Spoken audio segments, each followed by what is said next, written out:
భక్తితో అంకిత భావంతో కార్యక్రమాల్లో పాల్గొంటూ ఉన్నారు. మీలో ఎంతో ఉత్సాహము, ఉల్లాసము, అంకిత భావం కనిపిస్తుంది. మీరు చేసేటువంటి ఆ యజ్ఞంలో మీ యొక్క భక్తి ప్రపత్తులు అన్నీ కూడా మాకు స్పష్టంగా స్ఫురిస్తూ ఉన్నాయి.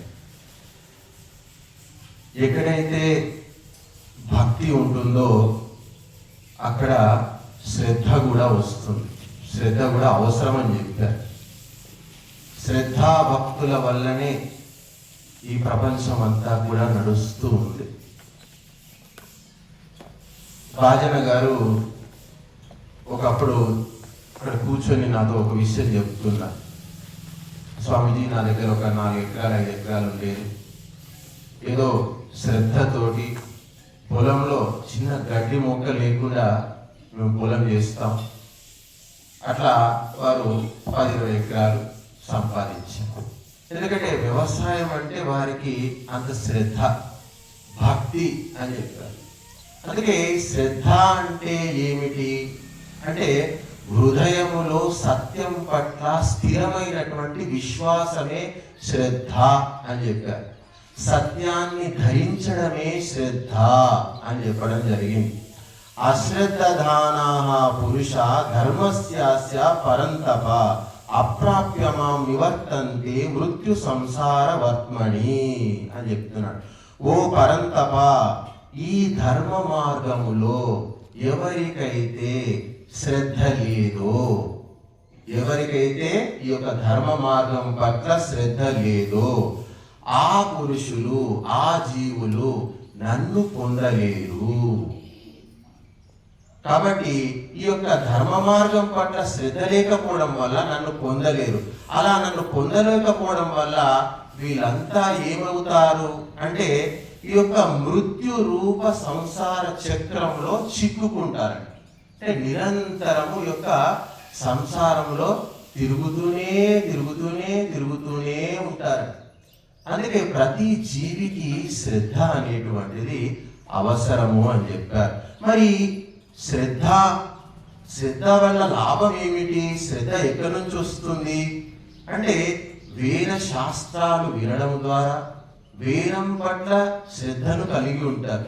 గురువుల పట్ల విశ్వాసము, నమ్మకము, శాస్త్రాల పట్ల విశ్వాసము, నమ్మకము, సత్పురుషుల పట్ల విశ్వాసము, నమ్మకము కలిగి ఉండడం వల్ల నిరంతరము వేదాది శాస్త్రాలు వినడం వల్ల ఏదైతే భక్తి శ్రద్ధ కలుగుతుందో అదే వాస్తవమైనటువంటి శ్రద్ధ అని చెప్పారు.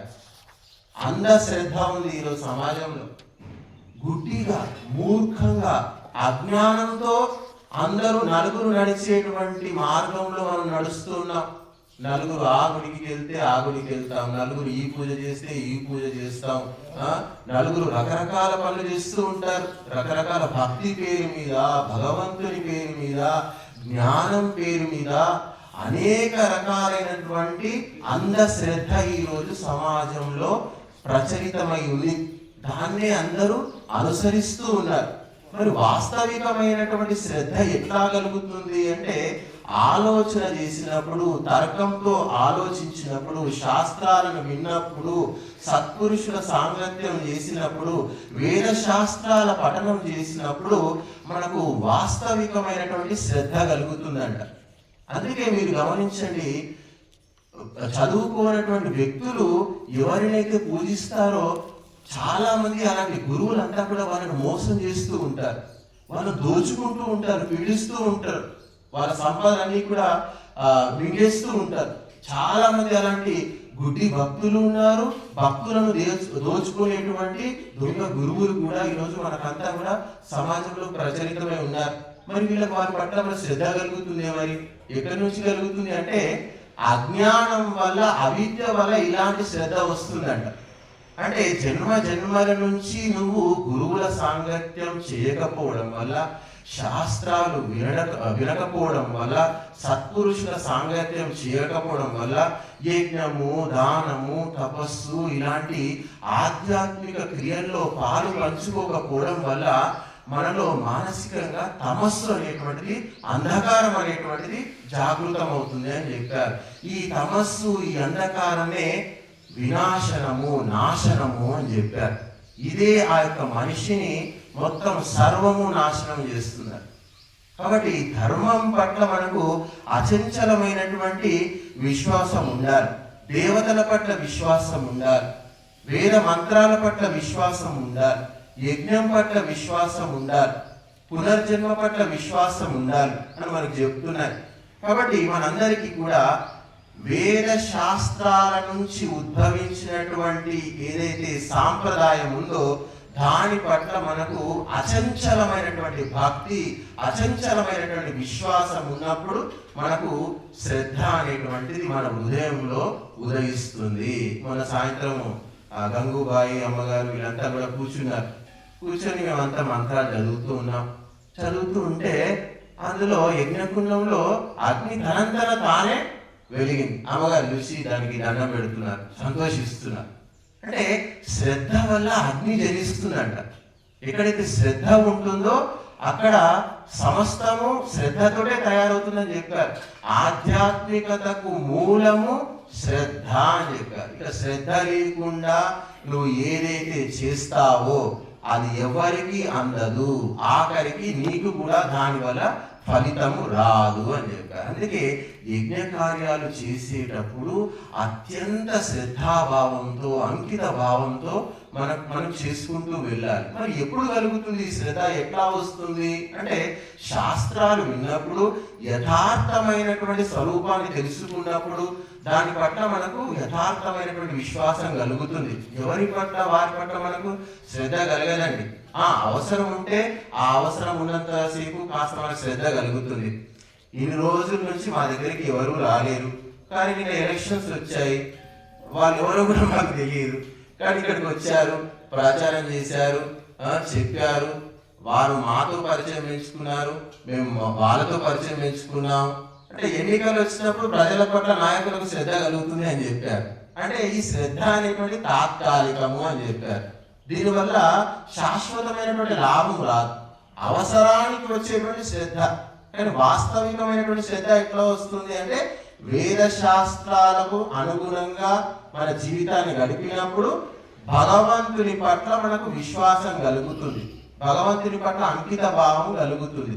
అప్పుడు మనకు వాస్తవికమైనటువంటి శ్రద్ధ అనేటువంటిది మన హృదయంలో ఉదయిస్తుంది. కాబట్టి ఆ శ్రద్ధనే సంపద అని చెప్పారు. సంపద అంటే ఇది కాదు, అది కాదు, శ్రద్ధనే సంపద. 5 ఎకరాల నుంచి 20 ఎకరాలు ఎట్లా చేశాడు మరి బాజన అంటే శ్రద్ధ ఉంది. పని పట్ల చేసేటువంటి పని చాలా పర్ఫెక్షన్తో, పొల్లు పోకుండా శ్రద్ధతో, ఇది నా భూమి, ఇక్కడ నేను పంటలు పండించుకోవాలి, ఈ భూమిని పెంచాలి, విస్తరించాలి, లాభం పొందాలి అని అనుకున్నారు. కాబట్టి వారికి శ్రద్ధ అనేటువంటిది వచ్చింది. కాబట్టి ఈ యొక్క ఆధ్యాత్మికతలో శ్రద్ధ గురించి చెప్పాలంటే కొన్ని రోజులు సరిపోవు, అంతటి శ్రద్ధ సూక్తమే ఉంది. ఇప్పుడు శ్రద్ధ వల్లనే అగ్ని జనిస్తుంది అని చెప్పారు. మరి వేద శాస్త్రాల పట్ల మాత్రమే మనకు శ్రద్ధ ఉండాలంట. వేరే ఇతర విషయాల పట్ల, లౌకికమైనటువంటి భౌతికమైనటువంటి విషయాల పట్ల మనకు శ్రద్ధ ఉండకూడదు. ఎక్కడెక్కడైతే శ్రద్ధ ఉంటుందో ఆ క్షేత్రం అనేటువంటిది వృద్ధి కలుగుతుంది. గుర్తుపెట్టుకోండి, ఒక భార్యకు భర్త పట్ల అకుంఠితమైనటువంటి శ్రద్ధ ఉంటే ఆ యొక్క భర్త ఎంతగా ప్రసన్నం అవుతాడో మీరు కూడా ఊహించలేదు. మీరు శ్రద్ధగా మీ భర్తకు సేవ చేయండి, వారికి అన్ని అవసరాలన్నీ తీర్చండి, ఆ భర్త మీకోసం ప్రాణాలు కూడా ఇచ్చేస్తాడు, వెనకాడు. చాలా మంది అలాంటి వ్యక్తులు ఇప్పటికి కూడా ఉన్నారు. కాబట్టి శ్రద్ధ వల్ల ఎదుటి వారి మనస్సును మనము జయించవచ్చు. మీరు కుక్కకు, ఆవు కూడా మీరు శ్రద్ధతో పెట్టండి, ఏమైనా పదార్థాలు ఉంటే పెడితే అది మీకు మొత్తం వశమైపోతుంది. శ్రద్ధ ద్వారా ఈ యొక్క విశ్వాన్ని, ఈ ప్రపంచాన్ని మనం వశం చేసుకోవచ్చు. పెద్ద పెద్ద బాలను, పెద్ద పెద్ద శక్తులను, సమస్త సంపదలన్నింటినీ కూడా ఏకత్రితం చేసుకునేటువంటి గొప్ప శ్రద్ధ మనకు ఈ యొక్క వేదం మనకు ఆ యొక్క శ్రద్ధ అనేటువంటి వరాన్ని మనకు ప్రసాదించింది. కాబట్టి అశ్రద్ధయా అంటే వేద శాస్త్రాల పట్ల నువ్వు అశ్రద్ధను చూపకు. ఆ యొక్క వేద శాస్త్రాల పట్ల అశ్రద్ధను చూపడం వల్ల ఏమవుతుంది అంటే నీకు భగవంతుని యొక్క సాక్షాత్కారము కలగదు అని చెప్పారు. ధర్మం పట్ల విశ్వాసం కూడా కలగదు అని చెప్పారు. మరి యొక్క ధర్మం ఏమిటి? ఏది ధర్మము, ఏది అధర్మం అంటే వేదోకిలో ధర్మ మూలము, అంటే ధర్మానికి మూలము వేదము అని చెప్పారు. ఇక వేదానికి ధర్మము గురించి నీకు సందేహం కలిగితే ఋషులు కావచ్చు, మునులు కావచ్చు, రాజులు కావచ్చు, సామాన్యుల నుంచి బ్రహ్మ ఋషి వరకు ఎవరికైనా ధర్మం పట్ల సందేహము కలిగితే ఆ యొక్క ధర్మాన్ని, ఆ యొక్క సందేహాన్ని నివృత్తి చేసేటువంటి ఒకే ఒక సాధనము వేదము అని చెప్పారు. అందుకే వేదోకిలో ధర్మ మూలము, ధర్మానికి మూలము. చెట్టుకు వేరు ఏ విధంగా మూలమో ఈ యొక్క సమస్త ధర్మాలకు వేదమే మూలము అని చెప్పారు. అలాంటి వేదం పట్ల నువ్వు శ్రద్ధను వహించు అని చెప్పారు మన శాస్త్రాలు. కాబట్టి శ్రద్ధయే ప్రాణము అని చెప్పారు. అందుకనే ఈ యొక్క శ్రద్ధ ఒక్కటి పోయింది అని అనుకోండి, ఇక నువ్వు చేసిన యజ్ఞము వ్యర్థము, నువ్వు చేసిన సేవా వ్యర్థము. శ్రద్ధ లేకుండా అతిథులకు మీరు అన్నం పెట్టండి, రండి వచ్చారండి పెట్టుకోండి, అక్కడ గిన్నెలో కూర ఉంది, పప్పు ఉంది, వేసుకొని తినండి పోండి అని చెప్తే ఎట్లా ఉంటుంది అతిథులకు? వాడు మళ్ళీ మీ ముఖం చూడడు, మీ ఇంటికి రానిరాడు.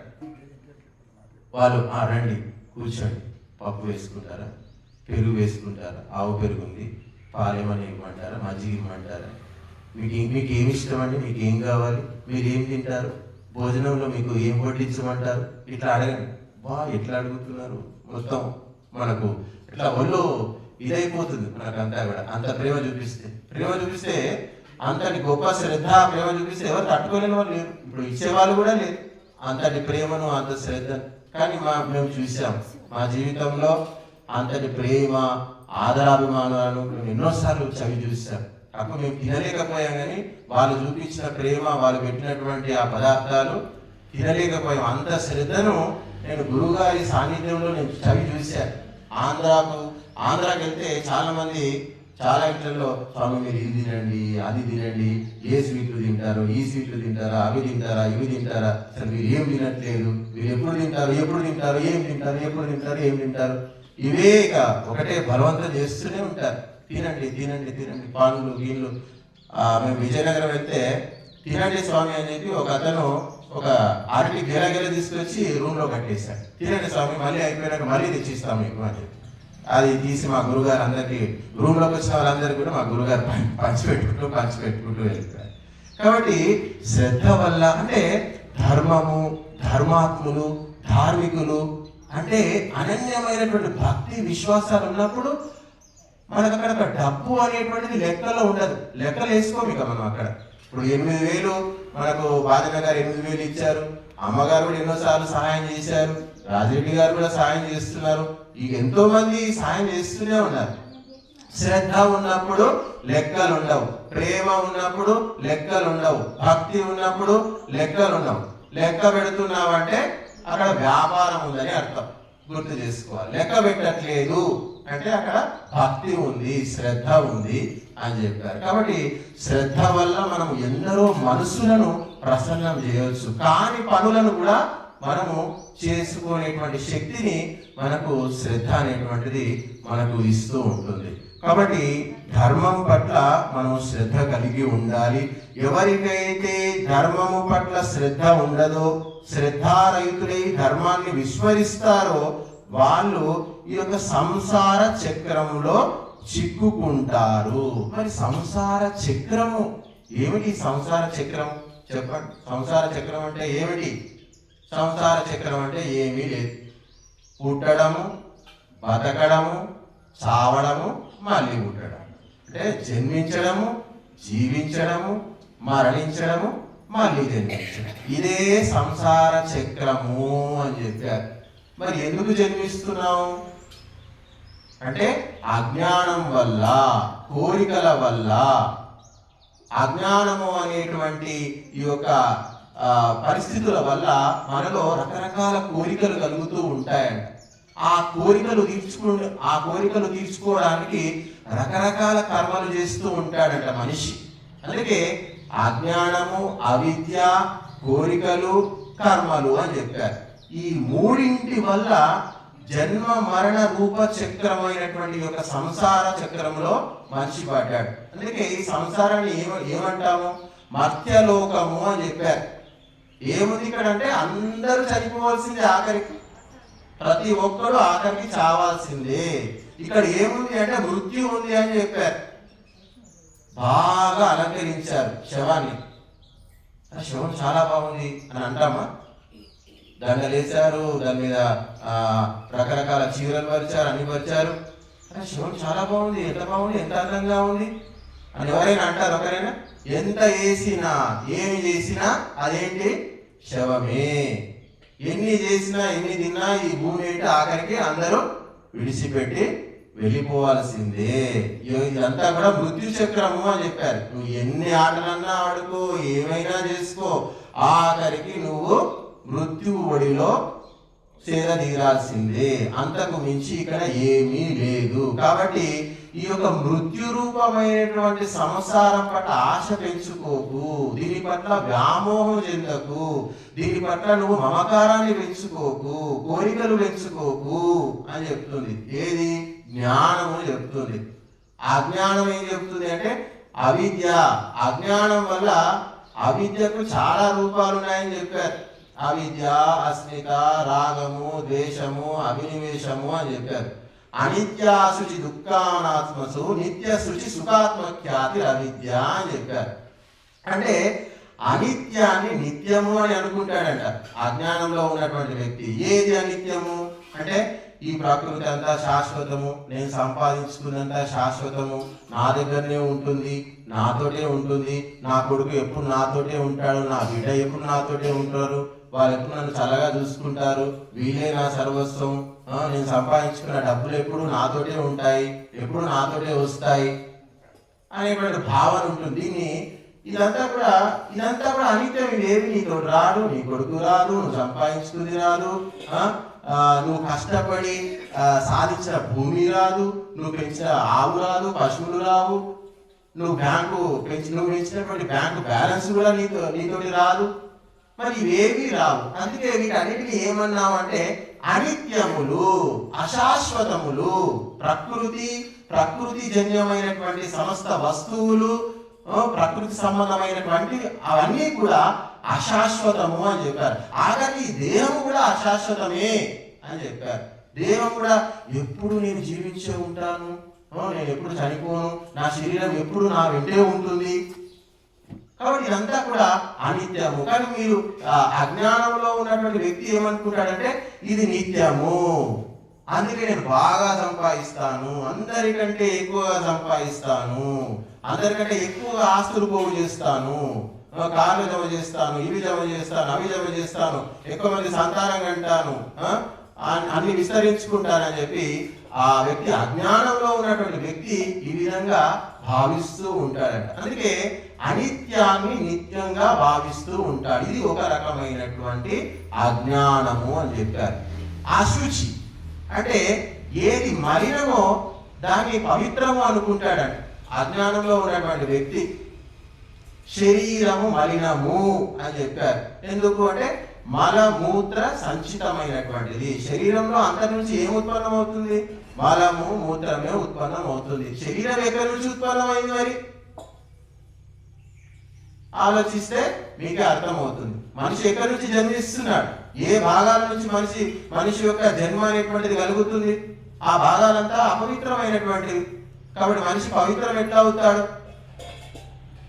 అందుకే పవిత్రము కావాలి అంటే వేదాన్ని అభ్యసించాలి అని చెప్పారు. సుతామయ వరద వేదమాత పావమాణి ద్విజానాం. అంటే మనమంతా అపవిత్రులమే, కానీ మనం ఎప్పుడు పవిత్రులం అవుతాము అంటే ఎప్పుడైతే వేదాన్ని అభ్యాసం చేస్తామో, ఎప్పుడైతే యజ్ఞము చేస్తామో అప్పుడే మనం పవిత్రులం అవుతాం. గుర్తు పెట్టుకోండి. అన్నం ఉంటుందండి, అన్నాన్ని ఎప్పటి వరకైతే పొయ్యి మీద పెట్టవో అన్నం తినడానికి పనికి వస్తుందా? పనికి రాదు. అదే విధంగా మనుషులందరూ కూడా యజ్ఞం దగ్గరికి రావాలి, వేదాన్ని చదవాలి, వేదవీతమైనటువంటి కర్మలు చేయాలి.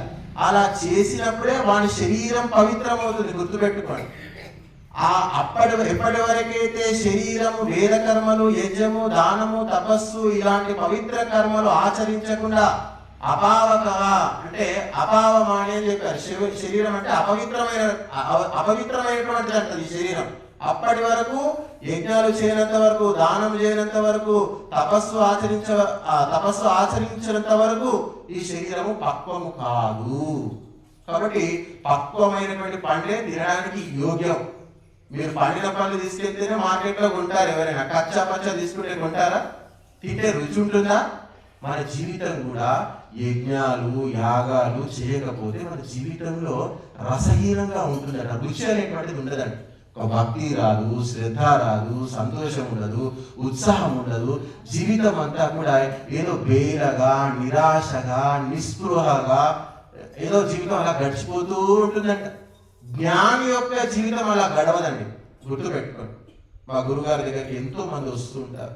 ఎంతో మంది ఎన్నో విషయాలు చెప్పుకుంటూ ఉంటారు. వాళ్ళ బాధలు ఎన్నో తీర్చుకుంటూ ఉంటారు. ఆఖరికి సంతోషంగా వెళ్ళిపోతారు.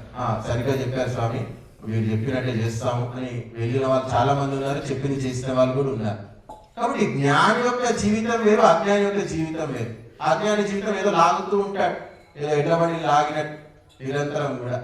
కాబట్టి మనిషిలో ఆ జ్ఞానం ఉదయించాలంటే ఆ యొక్క వేద శాస్త్రాలు అభ్యసించి యజ్ఞయాగాదులు చేస్తే మనిషిలో జ్ఞానం అనేటువంటిది ఉదయిస్తుంది. కాబట్టి అనిత్యాశుచి దుఃఖానాత్మసు, అంటే దుఃఖాన్ని సుఖం అనుకుంటాడట. ఎవడైతే అజ్ఞానంలో ఉన్నాడో వాడు దుఃఖాన్ని అంతా కూడా సుఖమని భావిస్తాడంట. శరీరంలో నేను తింటున్నాను, తాగుతున్నాను, ఇదంతా కూడా సుఖంగా భావిస్తూ ఉంటాడంట. తల్లి ఏమనుకుంటుంది? పెళ్లి చేసుకుంటాము, పిల్లల్ని కంటాము, మా సంసారం బాగుంటుంది, ఇది ఉంటుంది, అది ఉంటుంది, ఎన్నో కళలు కంటుంది. కానీ పిల్లలు కనాలంటే మామూలు శ్రమను 9 నెలలు మొయ్యాలి. మామూలు విషయం కాదు కదా. మళ్ళీ ఆ జన్మనియ్యాలి. ఎంత కష్టం చెప్పండి, ఎంత బాధ. కానీ అందరూ సంతోషంగా పెళ్లి చేసుకుంటారు. పెళ్లి చేసుకున్న తర్వాత ఎన్ని బాధ్యతలు, ఎన్ని బరువులు. సంతానాన్ని కనాలి, కనడం ఒక పెద్ద కష్టము. దాన్ని పెంచడం ఇంకెంత కష్టం చెప్పండి. పిల్లల్ని కనడం ఒక అయితే వాళ్ళు పెంచాలి, బాగు చేయాలి, బాగోగులు చూసుకోవాలి. మరి వాడు బాగుపడకపోతే అదొక బాధ. మరి ఇదంతా కూడా బాధనే. కానీ అందరు ఏమనుకుంటారు? పెళ్లి చేసుకోవాలి, పిల్లల్ని కనాలి, ఇదే సుఖము, ఇదే ఆనందం. చాలా మంది ఉన్నారు, మమ్మల్ని ఏంది స్వామి అట్లా పెళ్లి చేసుకోవాలి, ఇది చేసుకోవాలి, ఇట్లా ఎన్ని రోజులు ఉంటారు, ఎట్లుంటారు, ఏమవసరమని, ఇట్లా ఎందుకు ఉండాలి, పెళ్లి చేసుకోండి. చాలా మంది ఎంకరేజ్ చేస్తూ ఉంటారు, పెళ్లి చేసుకోవాలా, ఈ సాధుల సంతుల మాటలు వినకూడదు, పెళ్లి చేసుకొని హాయిగా ఉండాలి, బాగా తిను, 3 పూటలు తిను, తాగు, మాంసం తిను, మద్యం తాగు. ఏముంది వాళ్ళ మాటల్లో? స్వామి చెప్పే మాటల్లో ఏముంది? ఏమొస్తుంది వాళ్ళంటే? ఏముండదు. అక్కడికి పోకు, ఆ మాటలు వినకు, నీకు అవసరం కూడా లేదు. నేను చెప్పింది విను. ఆ యజ్ఞం దగ్గర పోకు, కూర్చోకు. వాళ్ళు నిన్ను మార్చేస్తారు, నీ జీవితాన్ని పాడు చేస్తారు. ఇదే జీవితం గొప్పది అని చాలా మంది చెప్పేవాళ్ళు ఉన్నారు. మాకు చెప్తూ ఉంటారు చాలా మంది. బాజన గారు కూడా అంటూ ఉంటారు, అక్కడికి ఏం పోతావు, ఊకే ఆశ్రమానికి, ఏముంటది అక్కడ, ఊకే అక్కడ పోయి ఏం చేస్తావు, ఇలాంటి మాటలు వస్తూ ఉంటాయి. ఎందుకంటే వాళ్ళంతా కూడా అజ్ఞానంలో ఉన్నటువంటి వ్యక్తులు. వాళ్ళంతా కూడా దుఃఖాన్ని సుఖంగా భావించేటువంటి వ్యక్తులు. వాళ్ళంతా కూడా సంసారంలో చిక్కుకోవడానికి సిద్ధంగా ఉన్నటువంటి వ్యక్తులు. వాళ్ళంతా కూడా అనిత్య శుచి దుఃఖానాత్మసు, నిత్య శుచి అనాత్మ అని చెప్పారు. ఏది ఆత్మ, ఏది అనాత్మ అంటే ఈ ప్రకృతి, ఈ జడమైనటువంటి పదార్థాలు, ఈ శరీరము, వీటిలో ఎక్కడ కూడా ఆత్మతత్వం లేదండి. వస్తువులో ఆత్మతత్వం లేదు. మనిషిలో ఉన్నటువంటి జీవుడు ఏదైతే ఉందో, మనిషిలో ఉన్నటువంటి ఆత్మ ఒక్కటే ఆత్మ. ఈ దేహం అనేటువంటి దేహానికి ఆత్మకు సంబంధం లేదు. మళ్ళీ దేహము ఆత్మ కలిసిందంటే మళ్ళీ మనిషికి జన్మ అనేటువంటిది వస్తూ ఉంటుంది. కాబట్టి ఏది ఆత్మ, ఏది అనాత్మ అనేటువంటి ధ్యాస లేదు. తండ్రి చనిపోయాడు, కొడుకు ఏడుస్తూ ఉన్నాడు, కానీ చనిపోయింది తండ్రి కాడు. అందులో నుంచి ఆత్మ అనేటువంటిది వెళ్ళిపోయింది, కానీ తండ్రి చనిపోయాడని భావిస్తూ ఉన్నాడు. జీవాత్మ తండ్రి యొక్క ఆత్మ స్థిరంగా ఉంది. ఆయన చేసినటువంటి కర్మలకు వేరే జన్మను అతను పొందుతున్నాడు. భగవంతుడు అతనికి ఇస్తూ ఉన్నాడు. ఈ దేహాన్ని అతను విడిచిపెట్టి వెళ్ళిపోయాడు. కానీ దేహాన్నే ఆత్మగా భావిస్తూ అటు కొడుకు ఏడుస్తున్నాడు, భార్య ఏడుస్తుంది, అందరూ ఏడుస్తూ ఉన్నారు. భగవద్గీత ప్రవచనాలు వింటున్నారు. మళ్ళీ ఆత్మ వేరు దేహము వేరు అనేటువంటి మనకు ఆలోచన రావాలి. ఎవరైతే ఆత్మ ఒకటే, ప్రకృతి, పురుషుడు, జీవుడు, దేహము ఇవన్నీ సమానమే, ఇదంతా ఒకటే అనే భావనగా అందరూ భావిస్తూ ఉంటారు. ఎప్పుడైతే ఆత్మ వేరు, శరీరము వేరు, ఆత్మ శాశ్వతము, దేహము అశాశ్వతము అని భావించిన తర్వాత వారికి దుఃఖం ఎక్కడుందండి? కాబట్టి ఈ యొక్క అవిద్య వల్ల, మనిషిలో ఏర్పడినటువంటి అజ్ఞానం వల్ల వాడు రకరకాల కర్మలు చేస్తూ ఉంటాడంట. కర్మలు 2 రకాలు అని చెప్పారు. ఒకటి శుభకర్మలు, అశుభకర్మలు అని చెప్పారు. ఈ యొక్క శుభకర్మల్లో మళ్ళీ 2 రకాలని చెప్పారు. ఒకటి నిష్కామ కర్మలు, సకామ కర్మలు అని చెప్పారు. ఈ యొక్క ఎవరైతే యజ్ఞాన్ని నిష్కామముతో చేస్తారో ఆ వ్యక్తులకు మోక్షము లభిస్తుంది. ఏ విధమైనటువంటి కండిషన్స్ లేకుండా, ఏ విధమైనటువంటి కోరికలు లేకుండా కేవలము భగవంతుడు మనిషి జీవితాన్ని మనకు ప్రసాదించాడు. ఈ సృష్టిలో ఏ ప్రాణికి ఇవ్వనటువంటి గొప్ప శరీరాన్ని భగవంతుడు నాకు ఇచ్చాడు. ఎందుకు ఇచ్చాడు అంటే భగవంతుని పొందడానికి ఈ యొక్క మానవ దేహాన్ని ఇచ్చాడు. కాబట్టి భగవంతుని పొందడానికి అవసరమైనటువంటి ఈ యొక్క యజ్ఞము, దానము, తపస్సు లాంటి క్రియలను నేను ఆచరించాలి. ఇది భగవంతుడు ఏర్పరిచినటువంటి శాశ్వత నియమము అని భావించి ఎవరైతే యజ్ఞ కర్మలు ఏ విధమైనటువంటి కోరికలు లేకుండా నిర్వర్తిస్తారో వాళ్ళంతా కూడా మోక్షాన్ని పొందుతారు అని చెప్పారు.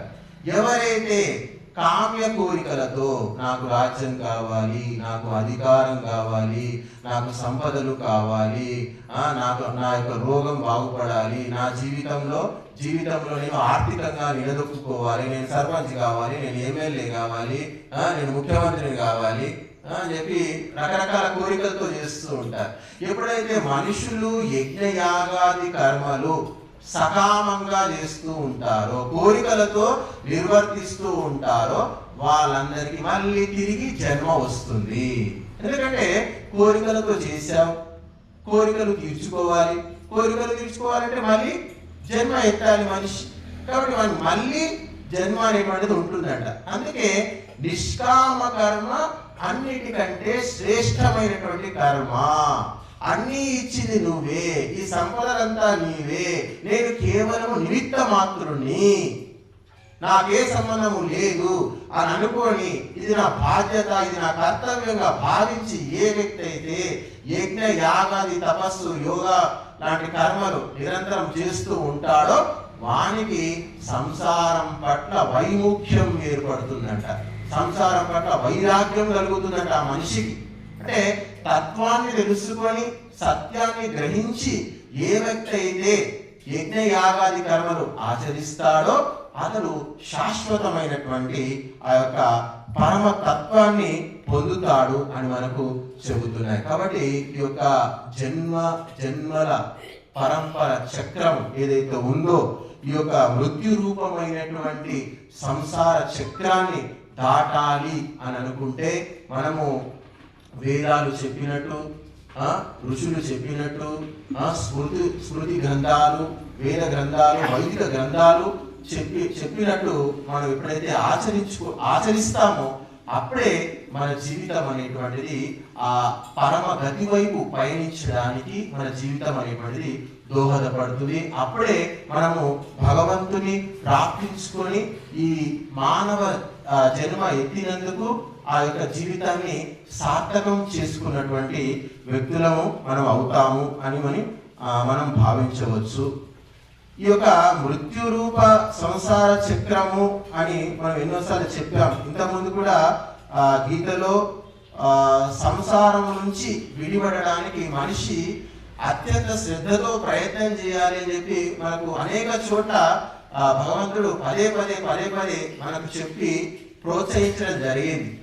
ఎప్పటి వరకైతే మనిషి తన యొక్క మనస్సును నిరంతరము నియంత్రించుకుంటూ ఇంద్రియాలను వశం చేసుకుంటూ ఆ ఇంద్రియాల యొక్క దోషాన్ని తొలగించుకుంటూ సత్కర్మల్లో లీనమై ఉంటాడో అతనికి ధర్మ సూక్ష్మాలు అవగతం అవుతాయంట. ఎప్పటివరకైతే నీ బుద్ధి పవిత్రంగా లేదో, నీ బుద్ధి శుద్ధంగా లేదో, అప్పుడు నీకు ఎన్ని శాస్త్రాలు చెప్పినా, ఎన్ని గొప్ప విషయాలు చెప్పినా కానీ నీలో పునాది బేస్మెంటే సరిగ్గా లేనప్పుడు ఈ యొక్క గొప్ప విషయాలన్నీ కూడా అందులో మొలకెత్తేటువంటి అవకాశం ఉండదండి. అందుకే ధార్మికమైనటువంటి కర్మలు చేయాలనుకున్నా, ధర్మ మార్గంలో పయనించి భగవంతుని పొందాలి అని మనం అనుకున్నా ఈ దేహం అనేటువంటిది మనకు అత్యంత గొప్ప సాధనము. ఈ మానవ దేహం ద్వారా మాత్రమే మనిషి అటు మోక్షాన్ని పొందగలుగుతాడు, కైవల్యాన్ని పొందగలుగుతాడు, అన్ని సుఖాలను కూడా అనుభవించగలుగుతారు. కాబట్టి క్రైస్తవులు ఏ కర్మలు చేయకు, ఏవి అవసరం లేదు, తినండి తాగండి, యేసు ప్రభువును నమ్ముకోండి, మీకు మోక్షం వస్తుంది అని చెప్పి క్రైస్తవులు చెప్తున్నారు. అల్లాహ్ని నమ్ముకుంటే మీకు స్వర్గము జన్నతుకు వెళ్తావు, అల్లాహ్ని ప్రార్థించు, అప్పుడు నీకు అన్ని శుభాలు అన్ని కలుగుతాయి, ఏ పనైనా చేసుకో, అల్లాహ్ పట్ల విశ్వాసంగా ఉండు, 5 సార్లు ప్రార్థన చేసుకో, అప్పుడు నీకు అంతా మంచి జరుగుతుంది అని చెప్పి క్రైస్తవులు చెప్తున్నారు. కానీ ఎక్కడ ప్రపంచంలో ఎక్కడా లేనటువంటి ధార్మికమైనటువంటి క్రియలు కేవలం హిందువులకు మాత్రమే ఉన్నాయి, అంటే ఆర్యులకు మాత్రమే ఉన్నాయి. ఎందుకు ఇట్లా పెట్టారు అంటే మనం అందరికన్నా ఉత్కృష్టమైనటువంటి మోక్షాన్ని కాంక్షిస్తున్నాం, ఇక్కడ మోక్షాన్ని స్వర్గాన్ని కోరుకుంటున్నాం. అందుకే మనకి ధర్మం పెట్టాడు. ఏ వ్యక్తి కూడా ధర్మ మార్గంలో కాకుండా రకరకాల సాంప్రదాయాలు, రకరకాల కట్టుబాట్లు, రకరకాల ఆచారాలు, వ్యవహారాలు, ఇలాంటి సాంప్రదాయాలు తిరిగి ఎన్నేళ్ళు తిరిగినా, ఎన్నేళ్ళు ఉన్నా వారికి తత్వం బోధపడదు, సత్యం అనేటువంటి సాక్షాత్కారం కాదు. గుర్తుపెట్టుకోండి. చాలా మంది మీరు అడగండి, గుడులకు గోపురాలకు ఎన్నిటికో వెళ్తూ ఉంటారు. ధర్మం అంటే ఏంటో మీరు అడగండి, వెళ్ళాలి. ధర్మం అంటే ఏంటో చెప్పండి అని అడగండి. ధర్మం అంటే ఏంటంటే ఏం లేదు, అందరు బాగుండాలి, మేము బాగుండాలి, అందరు సేవ చేసుకోవాలి, ఎవరికి ఏమి ద్రోహం చేయొద్దు, ఇంతకు మించి ఏమీ లేదు. ఆ ధర్మాన్ని సాధించడానికి అవసరమైనటువంటి సాధనము ఈ యొక్క అగ్నిహోత్రము అని చెప్పారు. ఎప్పుడైతే ఈ యొక్క అగ్నిహోత్రాన్ని మనం మానేశామో అప్పటి నుంచి మనందరికీ కూడా శని పట్టుకుంది. ఈ దేశానికే పెద్ద దరిద్రము శనిలాగా తయారైపోయింది. అగ్నిహోత్రం మానేశాము, ఇంగ్లీష్ చదువులు వచ్చాయి, ఇంగ్లీష్ సాంప్రదాయాలు వచ్చాయి, ఇంగ్లీష్ కట్టుబాట్లు వచ్చాయి, అందరూ కూడా చదువుతున్నాం అంటున్నారు. కానీ సంస్కారం ఎవరికి వస్తుందని?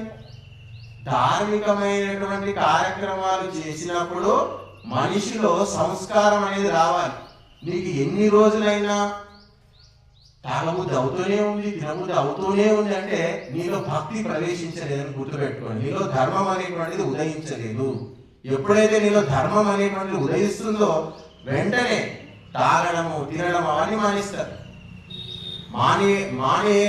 మానేయకపోవట్లేదు, మానడం ఇష్టం లేదు, మానేయలేకపోతున్నాను అంటే నీలో ఇంకా ధర్మం అనేటువంటిది మొలకెత్తలేదు అని మనం అర్థం చేసుకోవాలి. మేమంతా ధార్మికులము, గుడికి వెళ్తున్నాము, దండం పెట్టుకుంటున్నాము, వినాయక చవితి అప్పుడు వినాయకులు పెడుతున్నాము, పెద్ద వినాయకులు. మీరు చూడండి, మీరు గమనించండి, వినాయక చవితిలో పాల్గొనే యువకులు, వాళ్ళ చేష్టలు, వాళ్ళు చేసేటువంటి డ్యాన్సులు, తాగడము, తినడము, ఎగరడము. మరి ఇన్ని రోజుల నుంచి ఇన్ని వేల వినాయకులు పెట్టారే, ఇన్ని పండుగలు చేశారే, మరి మీ సంస్కారం ఏమైంది? ఆఖరికి కోతులాగా తయారయ్యారు.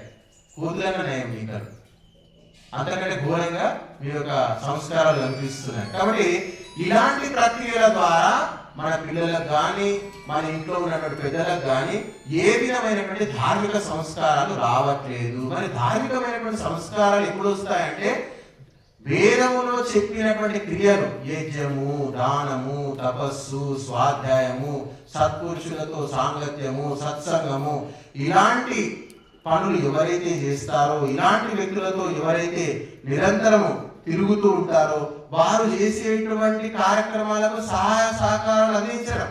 ఇక్కడ ఎంతో మందికి వాళ్ళు వేదశాస్త్రాలు చదవలేదు, శాస్త్రాలు వారికి తెలియదు, అర్థం కాదు. అయినా కానీ వాళ్ళందరిలో ఒక సంస్కారం ఉంది. కొందరు రోజుకొకసారి వస్తున్నారు, 2 రోజులకు ఒక్కోసారి వచ్చేవారు ఉన్నారు. కానీ ఇక్కడ ఒక శ్రీనివాస్ గారిది ఒక జంట, మన బాజన గారు ఒకరు, ఇంకా 2-3 ఉన్నారు. ఎవరు వచ్చినా రాకున్నా సమయానికి వాళ్ళు వస్తూ ఉన్నారు. ఎందుకు అంటే ధర్మం పట్ల వారికి అచంచలమైనటువంటి విశ్వాసం ఉంది. ఈ విశ్వాసం ఎట్లా వస్తుంది, ఎక్కడి నుంచి వస్తుంది అంటే సాత్వికమైనటువంటి గుణం వల్లనే వస్తుందండి.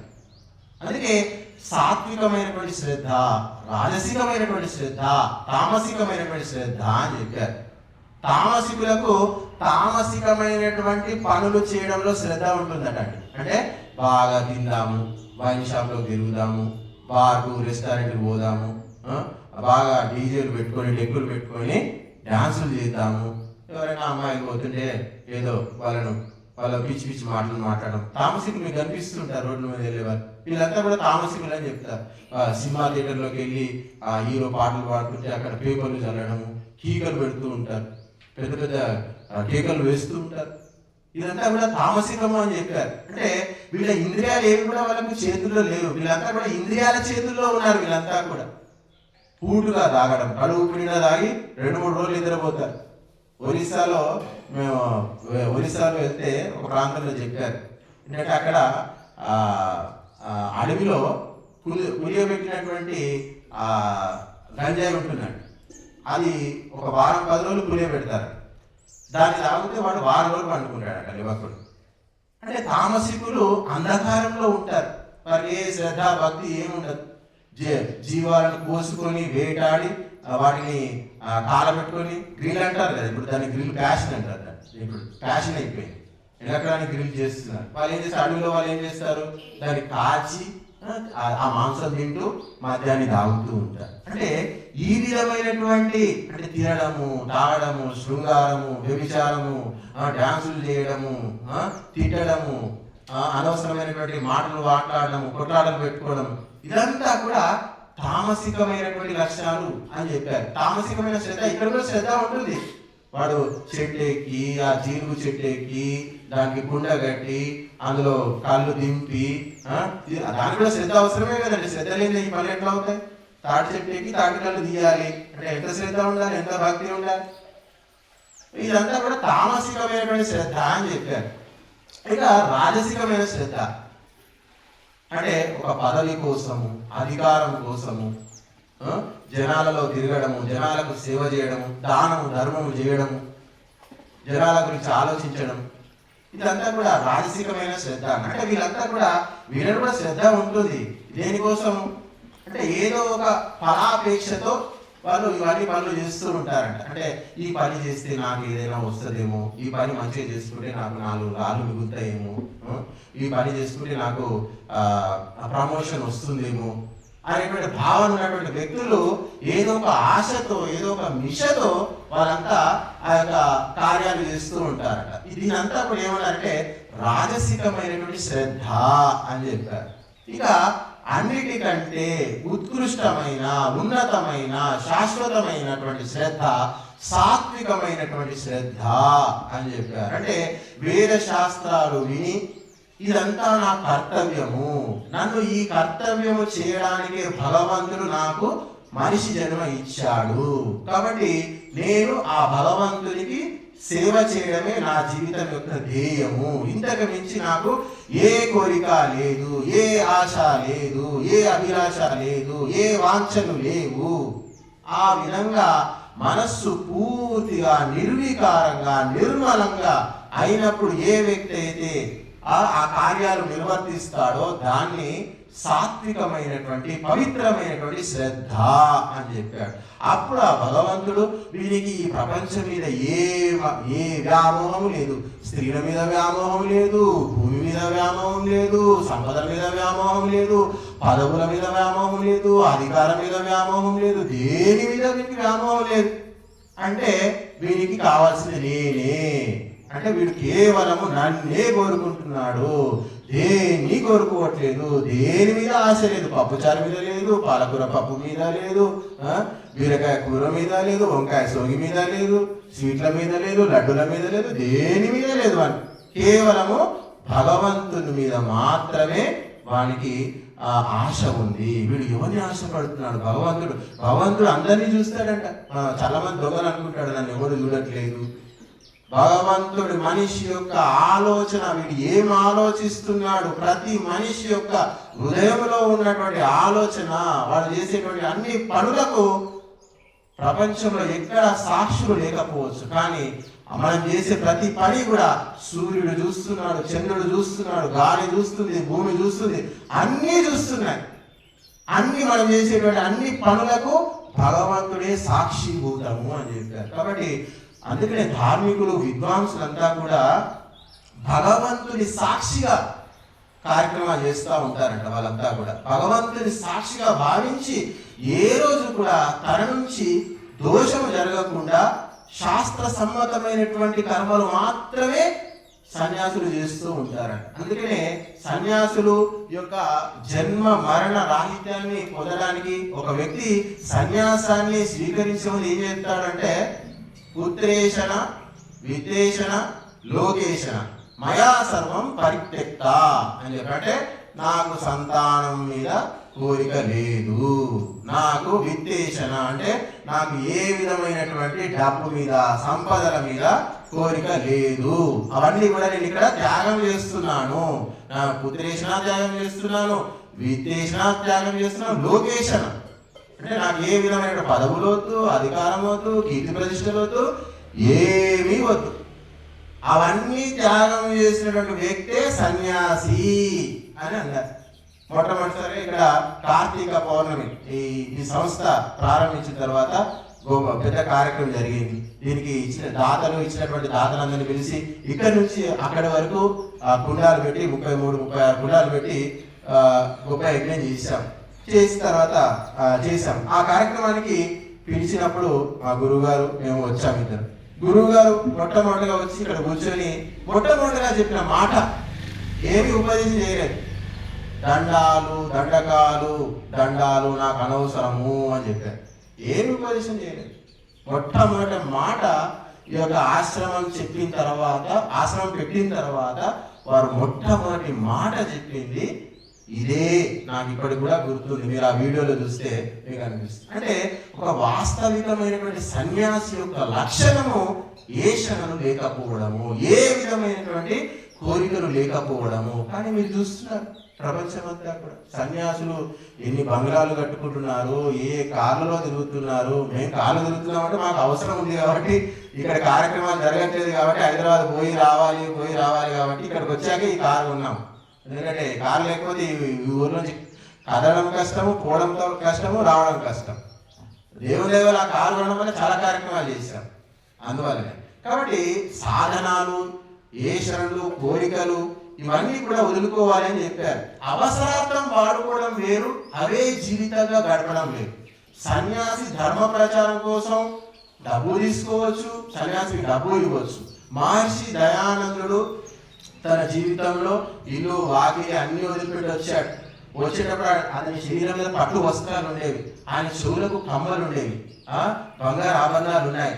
నీకు మోక్షం కల్పిస్తాము, నీకు యోగ సిద్ధిని కల్పిస్తాము, నీకు యోగా నేర్పిస్తానని చెప్పి యోగ సన్యాసులంతా కూడా ఆయన దగ్గర ఉన్నాయని కూడా దోచేసుకుంటారు. మొత్తం ఒంటి మీద ఉన్నాయి పట్టు వస్త్రాలు, ఆ బంగారు ఆభరణాలు, చెవి కుటలాలు, కడియాలు అన్ని కూడా తీసేసుకుంటారు. అన్ని ఇస్తారు దయానందుడికి. అంటే దయానందుడికి ఏం కావాలి?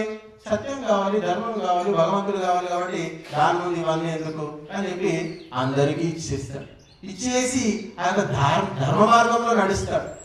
ఆ ధర్మ మార్గంలో నడిచినందుకు, శ్రద్ధ భక్తితో నడిచినందుకు, భగవంతుడే విశ్వాసంగా భావించినందుకు రాజులు వచ్చి ఆ దయానందుని కాళ్ళు ముట్టారు.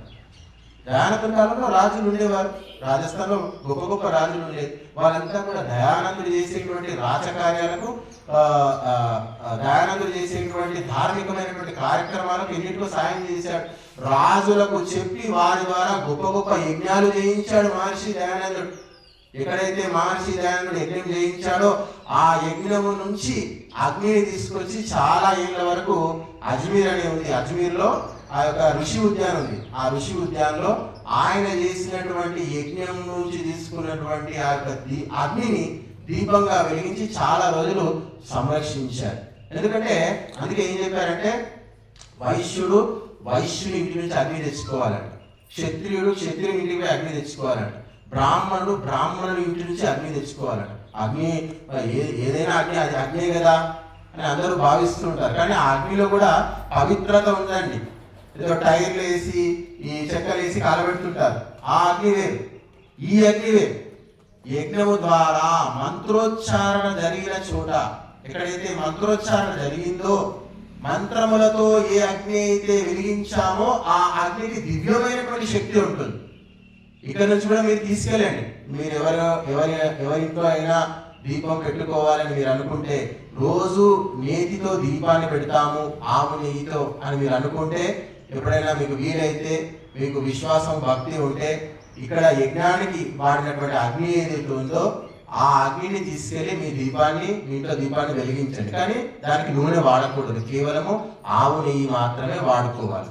అలా ఎవరైతే అలా వెలిగిస్తారో ఆ ఇంట్లో కూడా దివ్య శక్తులు ప్రసారితం అవుతాయి, దివ్య శక్తులు ఉదయిస్తాయి అని చెప్పారు. దేవతలు ఆ ఇంట నడయాడుతారు అని చెప్పి మనకు చెప్పడం జరిగింది. కాబట్టి అగ్ని యొక్క ప్రాముఖ్యత ఎంతో ఉంది. ధర్మానికి రకరకాల ధర్మం గురించి ఎన్నో చెప్పారు. మరి ఈ యొక్క ధర్మము ఎక్కడ ఉంది అంటే వేదాలలో ఉంది, స్మృతి గ్రంథాల్లో ఉంది.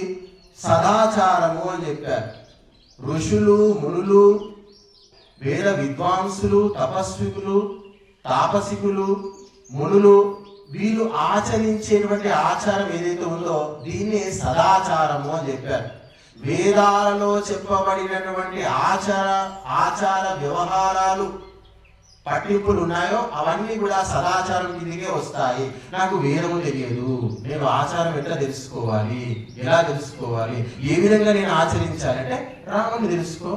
రాముడు ఏం చేశాడో అదే చెయ్యి జీవితంలో, అదే సదాచారము. ఋషులు ఏం చెప్పారో అదే చెయ్యి, శాస్త్రాల్లో ఏం చెప్పారో అదే ఆచరించు. కాబట్టి తెలుసుకున్న వాళ్ళకి, తెలుసుకునే సామర్థ్యం ఉన్నటువంటి వ్యక్తులకేమో శాస్త్రం ఉంది. ఏమీ తెలియని వాళ్ళకు రాముడు ఉన్నాడు. గుర్తుపెట్టు, రాముడు ఉన్నాడు, రామాయణం. ఒక రాముడు ఒక రామాయణాన్ని తెలుసుకుంటే మనకు ధర్మం అంతా అర్థమైపోతుంది. తల్లితో ఎట్లా మెలగాలి, తల్లితో ఎట్లా మెలగాలి, తమ్ముడితో ఎట్లా మెలగాలి, అన్నతో ఎట్లా మెలగాలి, లక్ష్మణుని చూసి అన్నతో ఎట్లా ఉండాలి అంటే ప్రాణప్రదంగా ఉండాలి, అన్నని ప్రాణంగా భావించారు. రాముని చూసి అన్న తమ్ములను ఎట్లా చూసుకోవాలి. వీళ్ళందరూ మరి అన్నకు తమ్ముడు ప్రీతి, తండ్రికి కొడుకు ప్రీతి, కొడుకులకు తండ్రి ప్రీతి, మరి తండ్రికి ముగ్గురు భార్యలంటే ప్రీతి. కానీ వీళ్ళందరికీ ఒకటంటే ప్రీతి, అదేంటి అంటే ధర్మము అని చెప్పారు. వాళ్ళందరూ అందరికన్నా, రాముడు అందరికన్నా, భార్య కన్నా, తల్లి కన్నా, తండ్రి కన్నా, అందరికన్నా నాకు సత్యమే ప్రియము, నాకు ధర్మమే ప్రియము అని చెప్పారు. వాళ్ళ జీవితం అంతా కూడా ఆ ధర్మాన్ని, ఆ సత్యాన్ని నిలబెట్టడానికే సరిపోయింది. వాళ్ళు నిరంతరం దానికోసమే పరితపించారు. అందుకే సంతానాన్ని ఎందుకు కనాలి, హిందువులు సంతానాన్ని ఎందుకు కనాలి చెప్పండి? బాగా సంపాదించి అమెరికాకి వెళ్ళి సెటిల్ కావడానికి కాదండి. ఋషులు, మునులు ఏర్పరిచినటువంటి ఈ యొక్క వేద సంస్కృతిని ముందుకు తీసుకెళ్ళడానికే ఈ సంతానం అని చెప్పారు. సంపాదించి తిని తాగి చావడానికి కాదు. కానీ ఈ విషయాన్ని క్రైస్తవులు ఇంప్లిమెంట్ చేస్తున్నారు. నువ్వు క్రైస్తవులుగా ఎందుకు బతకాలి అంటే ఈ ప్రపంచం మీద యేసు ప్రభు రాజ్యాన్ని తీసుకురావాలి అని చెప్పి వాళ్ళు చెప్తున్నారు. వాళ్ళు ఎక్కడి నుంచి తీసుకోలేవు. ఈ సిద్ధాంతాలన్నీ వేదంలోనే ఉన్నాయి. వేద సిద్ధాంతాలన్నీ కూడా వాళ్ళు వాడుకుంటున్నారు. మనం మర్చిపోయాం. మనం పురాణాలు చదువుతున్నాం, పురాణాలు వాడుకుంటున్నాం. కానీ వేద సిద్ధాంతం అంతా కూడా అమెరికాలో కూడా వైదిక సిద్ధాంతం ఉంది. వాళ్ళు కొన్ని భ్రష్టు పట్టారు, అది వేరే విషయం. కానీ వాళ్ళు చాలా విషయాలు, రాజనీతి కావచ్చు, విద్యా విధానం కావచ్చు, చాలా విధానాల్లో వాళ్ళ సిద్ధాంతాలన్నీ కూడా వేదానికి అనుగుణంగానే ఉన్నాయి. మన శాస్త్రాలు చూసి మనం చూసుకుంటే వేదవీతమైనటువంటి చాలా విషయాలు వాళ్ళలో ఉన్నాయి. కాకపోతే వాళ్ళు కొన్ని భ్రష్టు పనులు చేస్తుండొచ్చు, కొన్ని అనైతికమైనటువంటి వ్యవహారాలు కూడా వాళ్ళలో ఉన్నాయి.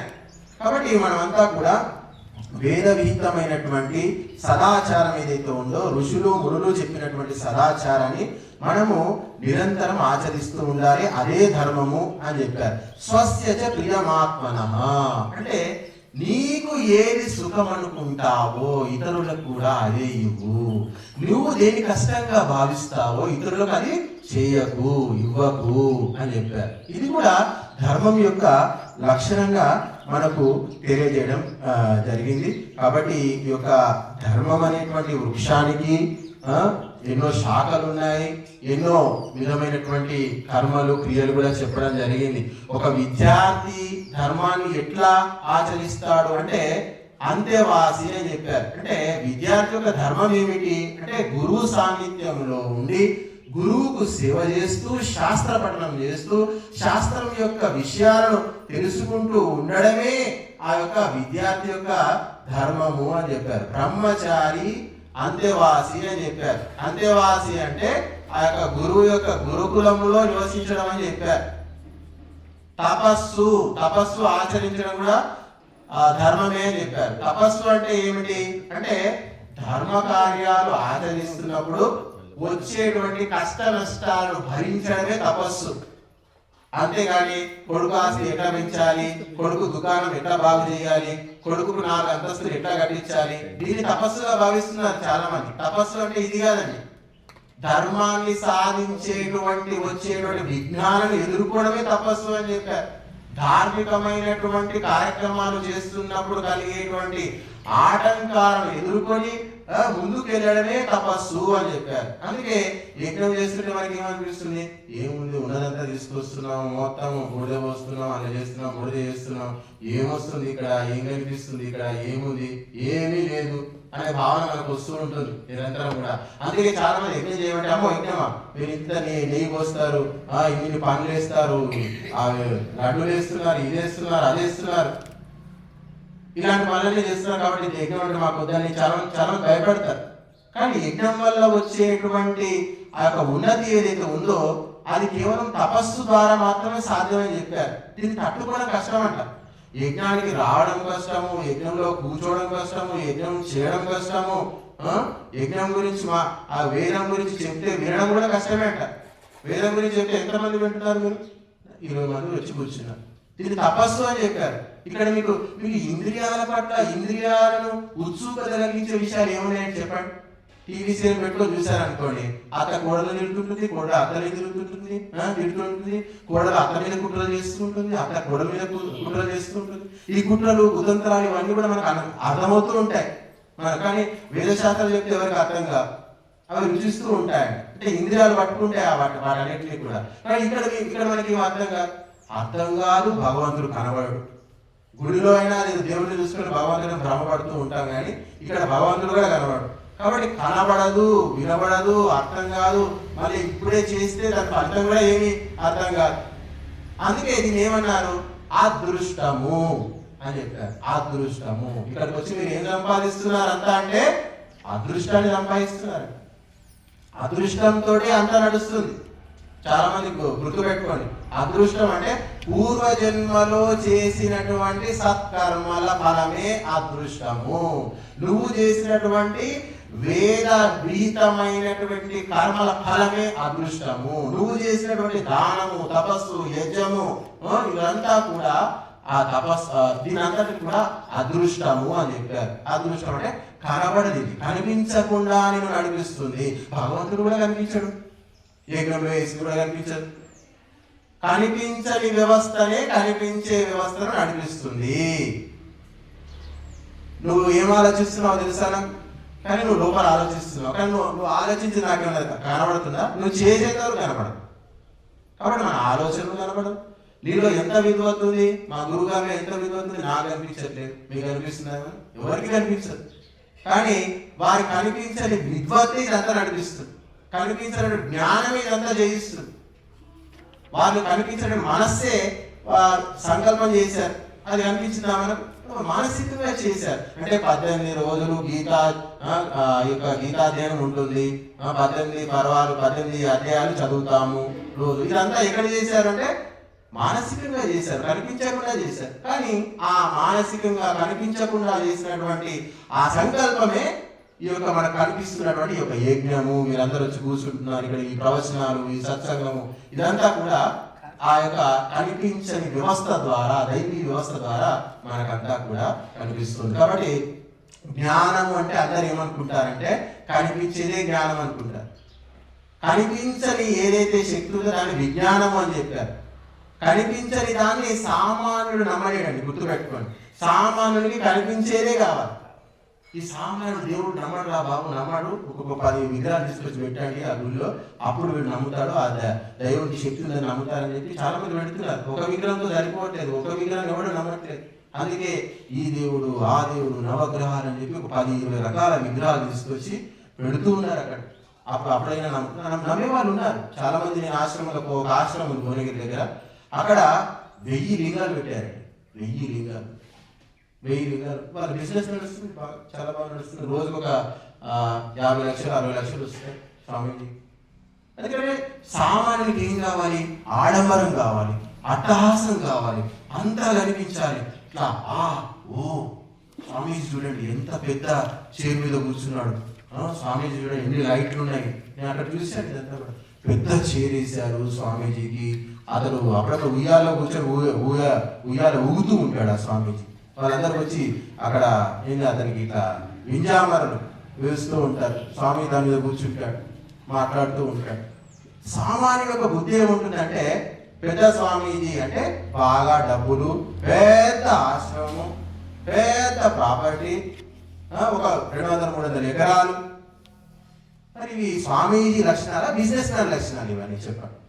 స్వామీజీకి తక్కువ, బిజినెస్ మ్యాన్కు ఎక్కువగా అని చెప్పచ్చు. కానీ భారతదేశంలో ఈ అజ్ఞానం అని చెప్పాం, అవిద్య, అజ్ఞానం వల్ల అందరూ కూడా ఇలాంటి స్వామీజీలే స్వామీజీలు అని అనుకుంటున్నారు. మాకు జ్ఞానంతో పని లేదు, ఈ స్వామీజీ దగ్గర ఇన్ని కోట్ల లక్షల రూపాయలు ఉన్నాయి, ఆయన దర్శనం చేసుకొని ఆయన కాలు మొక్కుకుంటే చాలు, మాకు ముక్తి, మా జీవితానికి ఇదే భక్తి, ఇదే మాకు చాలు, ఇంతకు మించి మాకేం అవసరం లేదు అని అందరూ భావిస్తున్నారు. దానివల్ల ఏమైంది? అందరికంటే కొడుకులను, బిడ్డలను ఇంగ్లీష్ చదివించుకోవాల్సినటువంటి కష్టం దాపురించింది. ఈ రోజు మన జీవితం అంతా కూడా ధర్మముతో మనం సుఖాలు అనుభవించేది గుర్తుపెట్టుకోండి. భారతీయులంతా కూడా ధార్మికమైనటువంటి పనులు చేయడం ద్వారా వచ్చిన సంపద కాదు మనం అనుభవించేది, గుర్తుపెట్టుకోండి. ఇంగ్లీషు వాడు ఏర్పరిచినటువంటి వ్యవస్థ ద్వారా, ఆ వ్యవస్థలో పనిచేస్తూ, ఆ వ్యవస్థలో చదువుకుంటూ, ఆ వ్యవస్థను అర్థం చేసుకొని, ఆ వ్యవస్థను ఆకులింపు చేసుకొని కర్మలు చేసి దాని ద్వారా వచ్చినటువంటి డబ్బు ద్వారా ఈరోజు గుడులు నడుస్తున్నాయి. ధర్మం ద్వారా వచ్చినటువంటి దాంట్లో గుడులు నడవట్లేదు. ఇంగ్లీషు ఉద్యోగాలు చేసి అందరూ విరాళాలు ఇస్తున్నారు. సంస్కృతం చదువుకొని విరాళాలు ఇస్తున్నారా? యజ్ఞయాగాలు చేసి వచ్చి విరాళాలు ఇస్తున్నారా? చెప్పండి. మరి ఒకప్పుడు రాముడు, కృష్ణుడు వీళ్ళంతా ఎట్లా బతికారు? మరి వాళ్ళ దగ్గర ఇన్ని సంపదలు ఎక్కడి వచ్చాయి? ఎక్కడి నుంచి వచ్చాయి? అన్ని ఆవులు, అంతంత సంపద, అన్ని భవనాలు. రామాయణం చూడండి, మహాభారతం చూడండి, ఇంద్రప్రస్థ నగరము ఇప్పుడంటే కాలగర్భంలో కలిసిపోయి, అది వేరే విషయం. కానీ వాళ్ళ దగ్గర ఉన్న సంపద, అనంతమైనటువంటి సంపద వాళ్ళ దగ్గర ఉండేదండి. లక్షల కోట్ల మంది పండితులు వచ్చినా, ఋషులు వచ్చినా, మునులు వచ్చినా అందరికీ బంగారంతో చేసినటువంటి ఆవులు ఇచ్చేవారు. అందరికి ఇట్లా బంగారం దోషితో పోసేవారు. అంతటి సంపద ఉండేదండి. మరి ఎక్కడి నుంచి వచ్చింది అదంతా కూడా? అదంతా కూడా వేద విహితమైనటువంటి దైవీ సంపద అని చెప్పారు. ఎప్పుడైతే నువ్వు శ్రద్ధ భక్తితో ఈ యొక్క దైవ కార్యాలు చేస్తావో, సంపదను, ఈ యొక్క సమస్త భూమండలాన్ని పరిపాలిస్తున్నటువంటి దైవీ శక్తులు ఏవైతే ఉన్నాయో, పంచభూతాలు ఏవైతే ఉన్నాయో, అవన్నీ ఈ భూమి మీద వజ్రాలు, వైడూర్యాలు, బంగారాలు అన్నీ ఇక్కడ ఇట్లా రాసి పోసినట్టు పోసారు ఆ దేవతలు ఈ భూమి మీద. ఎందుకంటే అంతటి దైవీ శక్తులను వాళ్ళు సాక్షాత్కారం చేసుకున్నారు, దైవీ శక్తులను ఆవాహన చేశారు. దానివల్ల వాళ్ళ సంపదలు పెరిగాయి. ఈ రోజు మన సంపద అట్లా పెరగట్లేదండి. మొత్తం అంతా కూడా ఇంగ్లీషు విధి విధానాల ద్వారా మన సంపద పెరుగుతూ ఉంది. దానివల్లే సంపద వస్తుంది. అందుకే ఆ సంపద అంతా కూడా గుళ్ళకు పోతుంది, రాజకీయ నాయకులు దోచుకుంటున్నారు. ఇంకా మూర్ఖులు, ఈ యొక్క సన్యాసులు కానటువంటి, సన్యాసి వేషంలో ఉన్నటువంటి అనవసరమైన వ్యక్తులంతా కూడా ఆ సంపదలకు స్వాములుగా తయారై కూర్చున్నారు. మరి ధార్మికులైనటువంటి వ్యక్తులకు, ధర్మాత్ములకు ఏం మిగులుతుందంటే మిగిలేది ఇంతే అని మనం చెప్పవచ్చు. కాబట్టి ధర్మం యొక్క సూక్ష్మము, ధర్మం యొక్క మర్మాన్ని తెలుసుకొని ఎవడైతే జీవితాన్ని గడుపుతాడో వాడు మాత్రమే ఈ ప్రపంచాన్ని దాటగలుగుతాడు. ఈ ప్రపంచాన్ని దాటేటువంటి శక్తి కేవలం ధర్మంలో మాత్రమే ఉంది. ఈ భూమి మీద ఉన్నటువంటి సమస్త భోగాలన్నీ కూడా అమెరికాలో ఉన్నాయి. ఇన్ని భోగాలు అనుభవించిన తర్వాత ఏంటి చెప్పండి? తర్వాత ఏముంది? వాళ్ళకు ఉన్నది కేవలం మరణమే. కానీ మనకు స్వర్గం ఉంది, మోక్షం. వాళ్ళకు అదొకటే జీవితం. బతికున్న రోజులే 100 మందిని మోసం చేయి, 1000 మందిని దోచుకో, భయపెట్టు, దాడి చేయి, చంపు, ఏమైనా చెయ్యి. జీవితంలో లక్షల కోట్ల రూపాయలు పోగు చెయ్యి, తాగు, తిను, వ్యభిచారం చేయి, అనైతికమైనటువంటి సంబంధాలు పెట్టుకో, ఏదో ఒకటి చెయ్యి, లక్షల కోట్లు సంపాదించు. వాళ్ళకు నీతి, న్యాయము, నియమము, దయా, దానం ఏది ఉండదండి. దయా అనేటువంటిది మీరు అమెరికా, యూరోప్ కంట్రీస్ లో పడి దయా, దానము, ధర్మం అనేటువంటిది చాలా తక్కువగా కనిపిస్తుంది. ఏమైనా దాన ధర్మం చేసినా కానీ చదువుకోవడానికో దాంట్లో చేస్తూ ఉంటారు తప్ప ధర్మ క్రియలకు దానికి అక్కడ మనకేం కనిపించదు. మీకు కేవలం కాషాయ వస్త్రాలు వేసుకుంటే మన భారతదేశంలో మీకు ఎక్కడైనా ఎవరో ఒకరు కాస్త అన్నమో గిన్నమో ఎవరో పెడతారు. ఆశ్రమం దొరుకుతుంది, పండుకోవచ్చు, రెండు తిండి కూడా మనకు దొరుకుతుంది. కానీ అమెరికాలో పోతే మనకు ఎక్కడ ఫ్రీగా మనకు మంచినీళ్ళు కూడా దొరకదు. అలాంటి పరిస్థితి ఉంది. మరి ఇక్కడ ఎందుకు ఆ పరిస్థితి ఉంది అంటే ధర్మం గురించి చెప్పారు, ధార్మికమైనటువంటి పనులు చేశారు. ఒకప్పుడు విద్వాంసులు, సన్యాసులు వీళ్ళంతా కూడా ఇంటింటా వెళ్ళి భోజనం చేసేవారండి. సన్యాసి ప్రతి ఇంట్లోకి వెళ్ళి వాళ్ళకి మంచి చెడు తెలుసుకొని, వాళ్ళకి మంచి చెడు చెప్పి, ధర్మం గురించి ఇట్లా వివరించి, ఆ గృహస్థులకు వారికి ఏమైనా సంశయాలు ఉంటే తీర్చి వారి ఇంట్లో భోజనం చేస్తూ అట్లా పరివ్రాట్మని ఎందుకు చెప్పారు అంటే తిరుగుకుంటూ ధర్మ ప్రచారం చేస్తూ ప్రతి మనిషిలో ఉన్నటువంటి అజ్ఞానాన్ని నాశనం చేసి వారికి సుఖాన్ని, శాంతిని, ఐశ్వర్యాన్ని, ఆయురారోగ్యాలు కలిగించేటువంటి వేద జ్ఞానాన్ని ఇస్తూ అట్లా తిరుగుతూ ఉండేవాడంట సన్యాసి అంటే యజ్ఞం మానేశాడు, కాషాయ వస్త్రాలు వేసుకున్నాడు, వాడే సన్యాసి అని అందరూ భావిస్తున్నారు. ఇక ఇట్లా ఇంటింటికి తిరిగి చెప్తే వినేవాళ్ళు లేరు కాబట్టి మేము ఇక్కడ ఆశ్రమం కట్టుకొని ఇక్కడ మీ అందరికీ బోధిస్తున్నాం, మిమ్మల్ని పిలిచి బోధిస్తున్నాం. కానీ అలాంటి పరిస్థితులు అప్పుడు గృహస్థులందరూ కూడా దానం ధర్మం చేసేటువంటి వారంట. సన్యాసులకు పెట్టి ఎవరైనా తాపసు వస్తాడేమో, ఎవరైనా ఇంటికి విద్వాంసుడు వస్తాడేమో, అతనికి ఏమైనా పెడదాము, ఎవరు వస్తారా అని చెప్పి ఇంట్లో ఇల్లాలు వంట చేసి పెట్టుకొని గడప దగ్గర కూర్చొని చూస్తూ ఉండేదట. ఎవరు వస్తారు ఎవరికి పెడదాం అని అట్లా ఆలోచిస్తూ ఉండేదంట. చూస్తూ ఎవరైనా వస్తే సంతోషంగా మొట్టమొదటిగా ఆ యొక్క అతిథికి, విద్వాంసుడికి భోజనం పెట్టి తర్వాత ఆ గృహస్థులు తినేవారంట. కాబట్టి ఏ వ్యక్తులైతే యజ్ఞం చేయలేరో వారు అతిథి కన్నా కనీసం భోజనం పెట్టారు. ఆ అతిథి కూడా పెట్టలేకపోతున్నాం అంటే ఆ చుట్టుముట్టు ఉన్న ఏమైనా ప్రాణులు ఉంటాయి, ఇప్పుడు ఆ ప్రాణులు కూడా లేకుండా పోయాయి. ఆవు లేదు, చీమ లేదు, పిట్ట లేదు, కాకి లేదు, ఏది కూడా కనబడే పరిస్థితి లేదు. ఎక్కడ చూసినా మనిషే కనబడతాడు, పశుపక్షులు కూడా కనబడేది. ఎందుకంటే ఈ 5G 6G ఇంటర్నెట్ లో ఇవి అవి వచ్చిన తర్వాత కూడా పక్షులు ఎక్కడ ఇంత పెద్ద ఆశ్రమం, మన పక్షులు ఎక్కడ కనిపిస్తున్నాయి? ఎక్కడ కనిపించట్లేదు. పక్షుల కిలకిల రావాలు కూడా కనిపించట్లేదు. కాబట్టి కనీసం ఆ యొక్క ఏమైనా జంతువుల కన్నా పెట్టు, కనీసం అతిథి కన్నా పెట్టు, కనీసం యజ్ఞం చేసి యజ్ఞంలోనైనా వేయి. ఇలాంటి పనులన్నీ చేసిన తర్వాత ఎంతో కొంత నువ్వు తింటే ఆ తిన్నటువంటి ఆ భోజనం ఏదైతే ఉందో నీ ఒంట్లో రోగాన్ని ఉత్పన్నం చేయదు అని చెప్పారు. అది విషయం కాదంటే అమృతం అవుతున్నాడు. దానము ధర్మము చేసి నలుగురికి పెట్టి తిన్నప్పుడు ఆ యొక్క భోజనము అమృతం అవుతుంది. ఎవరికి పెట్టకుండా కేవలము తనకు తానే వండుకొని తింటే ఆ యొక్క భోజనమే విషంగా మారుతుంది అని మనకు చెప్పడం జరిగింది. కాబట్టి వీరంతా కూడా అత్యంత శ్రద్ధతో, అత్యంత పురుషార్థంతో ఈ కార్యక్రమంలో నిరంతరం పాల్గొని ఈ యొక్క యజ్ఞీయ పరంపరను మీరు ముందుకు తీసుకెళ్ళాలి. మనం ఏ పరంపర ముందుకు తీసుకెళ్ళాలి? ప్రపంచం మీద మనము ఏ జెండా స్థాపించాలి అంటే ఓంకార జెండాను స్థాపించాలి. ప్రపంచం మీద ఇస్లాం జెండా ఎగరవేయాలని చెప్పి ఇస్లాం పూనుకుంది. ఇస్లాం జెండా ఎగరాలి, అల్లా రాజ్యం తేవాలి అని వాళ్ళు లక్ష్యం పెట్టుకున్నారు. మరి హిందువులకు కూడా ఒక లక్ష్యం ఉండాలి. ప్రపంచమంతా పరమాత్మ రాజ్యం రావాలి, ప్రపంచమంతా ఓంకారం జెండా ఎగరవేయాలి, ఇదే వేదం మనకు అందిస్తున్నటువంటి సూత్రము అని చెప్పారు. హిందువులకు ఆ లక్ష్యం లేదు. ఎవరు ఏ హిందువుకి లక్ష్యం లేదు. తిరుపతికి వెళ్ళాలి, దర్శనం చేసుకోవాలి, శబరికి వెళ్ళాలి, అక్కడ దర్శనం చేసుకొని రావడమే భగవంతత్వం అంటే. అంతకు మించి ఏమీ లేదు. మన పిల్లలు అడగండి ధర్మం గురించి ఏం చెప్తారు వాళ్ళు. మేము మీ పిల్లలు అడగండి ధర్మం అంటే ఏంటి అలాంటి మాట్లాడే డాడీ స్కూల్కి వెళ్ళాలి, నేను హోంవర్క్ చేసుకోవాలి అంటాడు. నాకు హోంవర్క్ చేసుకోవాలి, చాలా పని ఉంది, మేడం చాలా హోంవర్క్ ఇచ్చింది అని చెప్తారు. మన పిల్లలు ఈ దేశం అంటే ఏందో తెలుసుకోవడానికి సమయం లేదు, ధర్మం అంటే ఏందో తెలుసుకోవడానికి సమయం లేదు.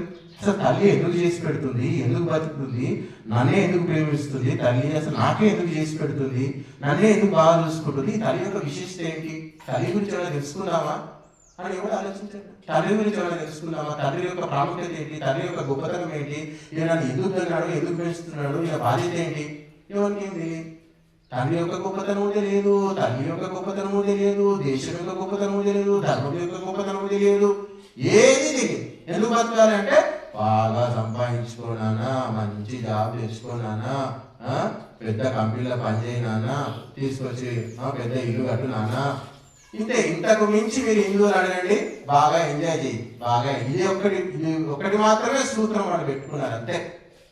కాబట్టి నువ్వు ధర్మక్రియలు చేయకపోవచ్చు, నీకు ధర్మం యొక్క అవగాహన లేకపోవచ్చు, ధార్మికమైనటువంటి కార్యక్రమాలు చేసేటప్పుడు చేసేంత వెసులుబాటు సమయం నీకు లేకపోవచ్చు. కానీ నీకు అరవరాకపోతే అరిచేవాడికి మైకు కొనివ్వు అని చెప్పారు.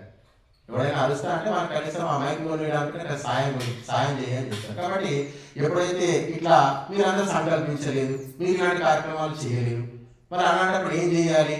ఇక్కడ ఒక వ్యవస్థ ఏర్పరిచాడు. ధార్మికమైనటువంటి కార్యక్రమాలు చేయడానికే మేము ఇక్కడ భూమి తీసుకున్నాం. ఈ భూమి మేము తీసుకున్నామంటే ఏదో మేము ఇద్దరం ఉంటామనో, ఏదో టైంపాస్ చేస్తామనో, ఇక్కడ ఒక భవనం నిర్మించుకుని హాయిగా పండుకుంటామనో కాదు. ధర్మ కార్యాలు జరగాలి, ధార్మికమైనటువంటి విషయాలు నిరంతరం ప్రవాహం లాగా ఇక్కడ అందరికీ కూడా వినిపించాలి అని చెప్పారు. ఒక సన్యాసి, ఒక తాపసి, ఒక విద్వాంసుని యొక్క లక్షణం ఏంటి అంటే సమాజంలో గూడు కట్టుకున్నటువంటి అంధకారాన్ని, అజ్ఞానాన్ని నిర్మూలించడమే సన్యాసుల యొక్క లక్షణం. కానీ ఆ లక్ష్యం ఎవరికీ లేదు, ఆ లక్షణాలు కూడా ఎవరి దగ్గర కూడా కనిపించట్లేదు. కాబట్టి నిరంతరము ఈ యొక్క జ్ఞాన ప్రవాహము, వేద ప్రవాహం అనేటువంటిది నిరంతరం జరుగుతూ ఉండాలి. ఆ ప్రవాహం అనేటువంటిది ఆగిపోయింది.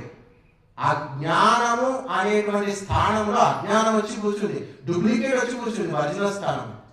ఏది ధర్మము అంటే ఇదంతా కూడా అశ్రద్ధ అని చెప్పారు, అంధశ్రద్ధ అని చెప్పారు, మూఢనమ్మకాలు. కోడిని కోస్తే మావానికి మంచిగా అవుతుంది, మేకను కోస్తే మంచిగా అవుతుంది, ఒక 10 ఆటలు తెగితే మా ఇంట్లో అన్ని శుభాలు కలుగుతాయి అని భావించే వాళ్ళు హిందూ సంస్కృతిలో చాలా మంది ఉన్నారు. తెలియదు వాళ్ళకి, చెప్పేవాళ్ళు లేదు. చెప్తే కదా ఎవరైనా. బ్రాహ్మణులు ఏం చేస్తారు? వస్తారు, పూజ చేసుకుంటారు, మీ మాన మీకు రావండి బాబు, మా పూజలు మాకు, మీ జీవితాలు మీకు అని వాళ్ళతో వాళ్ళు వెళ్ళిపోతారు, వీళ్ళతో వీళ్ళు వెళ్ళిపోతారు. ధర్మం అంటే ఏమిటో మరి చెప్పాలి. వాడు ధర్మాన్ని ఎట్లా ఆచరిస్తారు?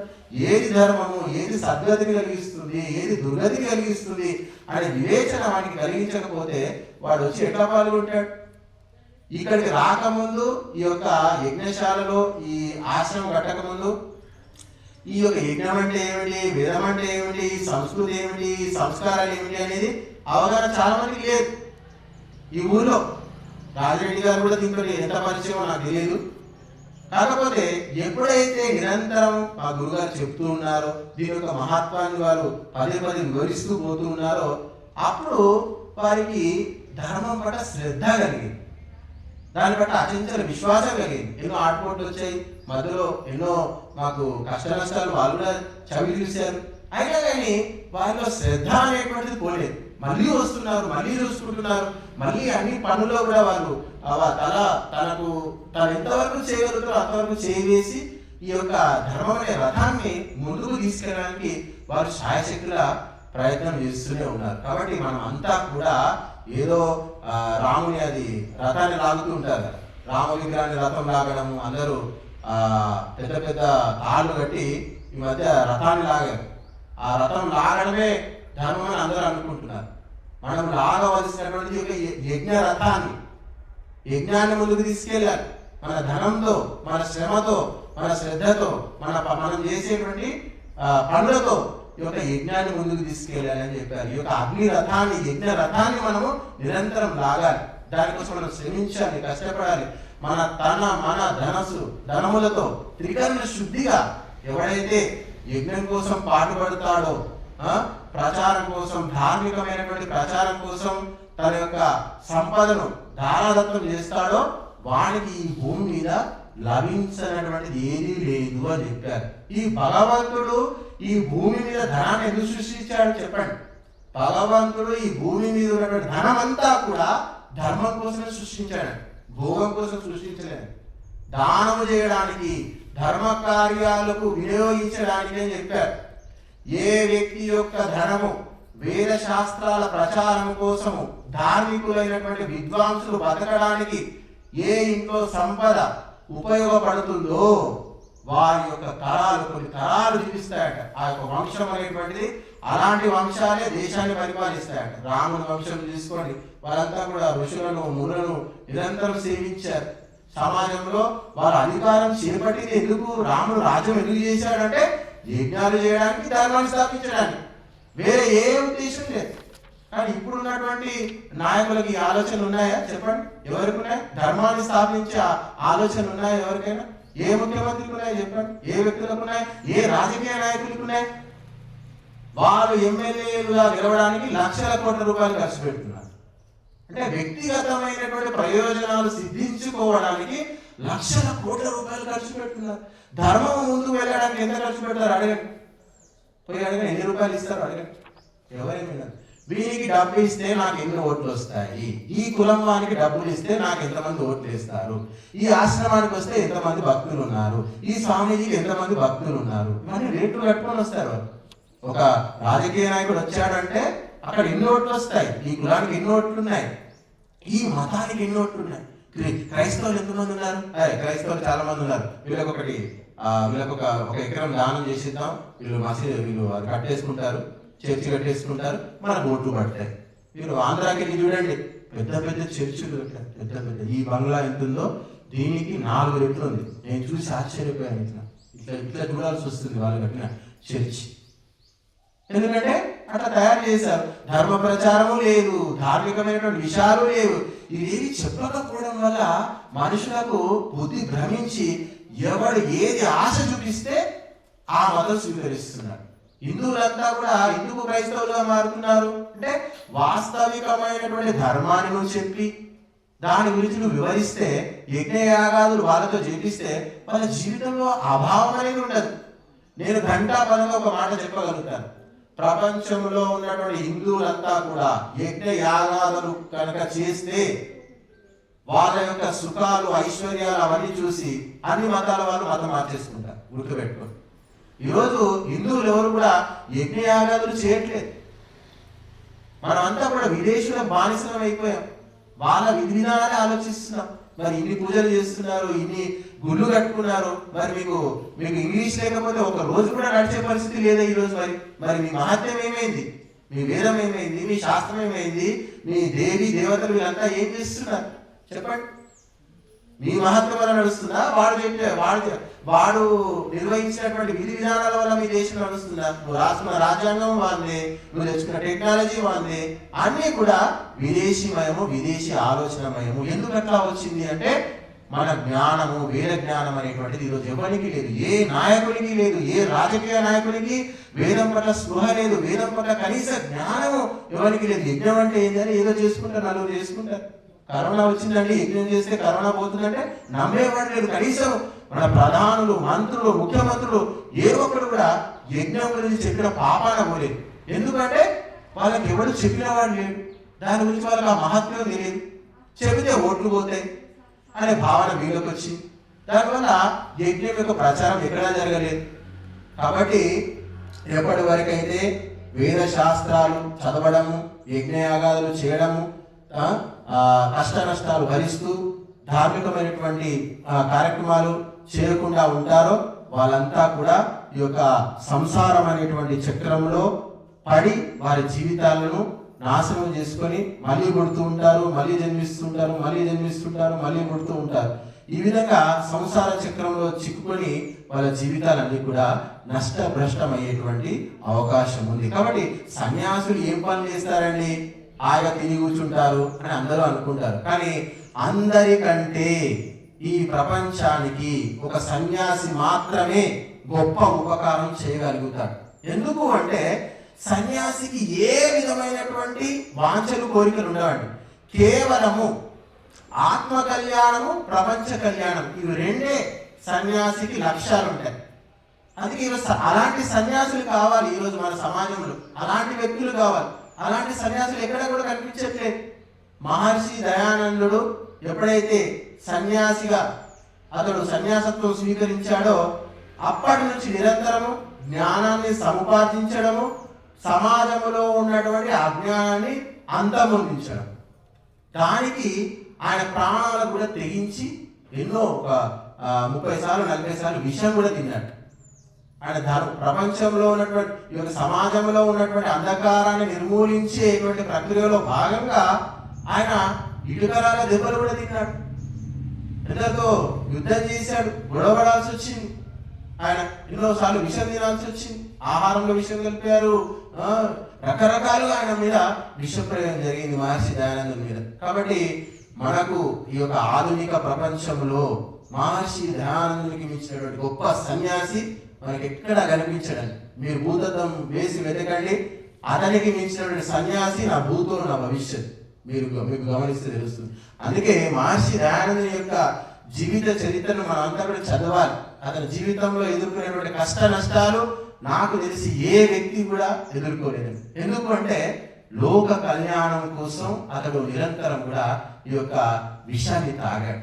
ఆ విషయాన్ని జీర్ణించుకొని కూడా అతడు ఈ ప్రపంచానికి అమృతమైనటువంటి వేద జ్ఞానాన్ని ప్రసరింపజేసి ఆఖరికి ఇంద్రుల చేతుల్లోనే విషం తిని ఆయన చనిపోవాల్సి వచ్చింది. కాబట్టి ఒక జ్ఞానికి వాస్తవికమైనటువంటి శత్రువు ఎవడు చెప్పాడు?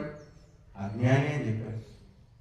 జ్ఞాని మహర్షి వేద జ్ఞానం చెప్తుంటే వేదం తప్పు, శాస్త్రం తప్పు, నువ్వు చెప్పేదంతా తప్పు, నీ సిద్ధాంతమే తప్పు, నీ ఆలోచన తప్పు, మేము ఇన్ని రోజులు మేము ఏర్పరచుకున్నటువంటి మా దుకాణాలన్నీ కూడా మూసుకుపోతాయి, మేము అందరినీ జనాలను భ్రమింపజేస్తున్నాం, వాళ్ళు మా చెప్పిన మాటలు వింటున్నారు, మాకు డబ్బులు ఇస్తున్నారు, వాళ్ళ నుంచి మాకు కోట్ల రూపాయలు వస్తున్నాయి, లక్షల రూపాయలు వస్తున్నాయి, నువ్వు మా వ్యాపారం అంతా పాడు చేస్తున్నావు, భగవంతుని పేరు మీద మేము ఏర్పరచుకున్న వ్యాపారం అంతా కూడా కొట్టుకుపోయే పరిస్థితి వచ్చింది, కాబట్టి మీకు విషం పెడతాము, మీరు పోవాల్సిందే అని ఆయన మీద ఎన్నో రకాల విష ప్రయోగాలు చేశారు.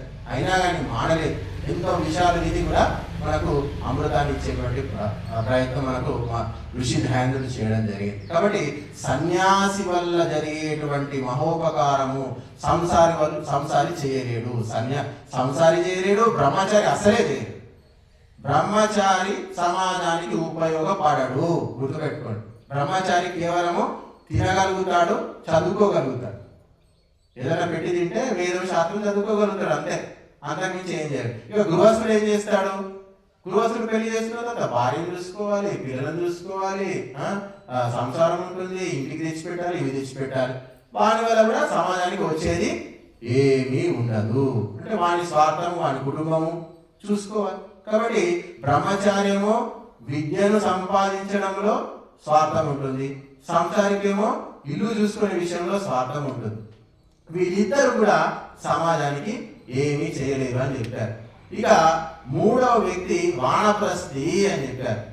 ఇక్కడ నుంచి సమాజానికి సేవ అనేటువంటిది తయారవుతుంది. నువ్వు విద్య చదువుకున్నావు, బ్రహ్మచారి అయ్యావు, జ్ఞానాన్ని సంపాదించావు, సంసారంలోకి వెళ్ళావు, సంతానాన్ని కన్నావు, ఇంకా వేరే పని ఏముంది అంటే సమాజాన్ని ఉద్ధరించు.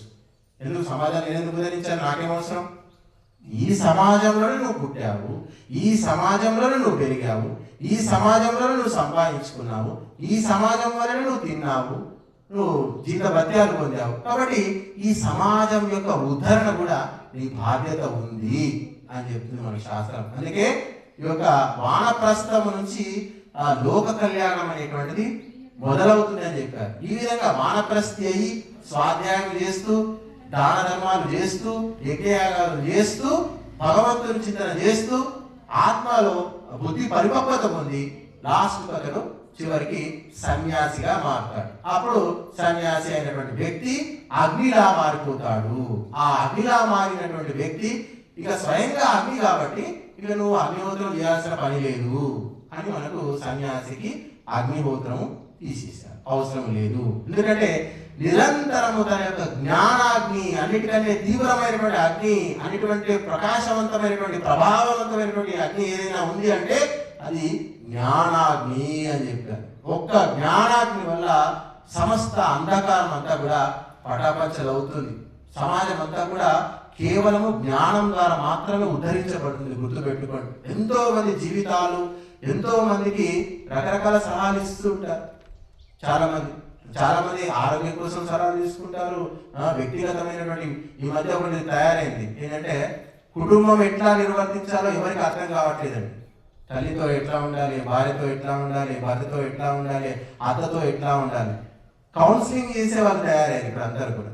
అంటే కుటుంబాన్ని చక్కగా ఉంచుకోవాలి అంటే వాళ్ళు చిట్కాలు చెప్తారంట. వాళ్ళ దగ్గరికి వెళ్తే చిట్కాలు చెప్తారంట. అలాంటి వ్యక్తులు ఈరోజు మన కౌన్సిలింగ్స్ ఇస్తున్నారు. కాబట్టి జ్ఞానం వల్ల ఏం జరుగుతుంది? ఇంట్లో జరిగేటువంటి గొడవలు, కొట్లాటలు ఇవన్నీ నిర్మూలించబడి ఆ ఇల్లు చక్కగా ఆనందంగా సుఖశాంతులతో ఉంటుంది. ఎక్కడి నుంచి ఉంటుంది? ఎలా ఉంటుందంటే కేవలము జ్ఞానం ద్వారా మాత్రమే అది మనకు సాధ్యము. కాబట్టి మీ అందరికీ, ఇక్కడికి వచ్చిన వాళ్ళందరికీ, నిరంతరం వస్తున్న వాళ్ళకి, భవిష్యత్తులో రాబోయే వాళ్ళందరికీ కూడా మేము ఇక్కడ ఇచ్చేది ఒకే ఒక మంత్రము, అదే జ్ఞానము అని చెప్పారు. కాబట్టి మీరందరూ రండి, ఈ యొక్క జ్ఞానామృతంలో నిరంతరము స్నానం చేయండి, మిమ్మల్ని మీరు ఉద్ధరించుకోండి. ఇంకా నలుగురికి చెప్పండి, వారు కూడా సాయం చేసి తీసుకురండి. వారిని కూడా ఇందులో భాగస్వాములు చేస్తే మీరు కూడా వాళ్ళు ఒకవేళ వచ్చి ఇక్కడ పాల్గొంటే వారు చేసేటువంటి ధర్మ కార్యంలో మీకు కూడా కాస్త పుణ్యం అనేటువంటిది కలుగుతుంది. ధన్యవాదాలు.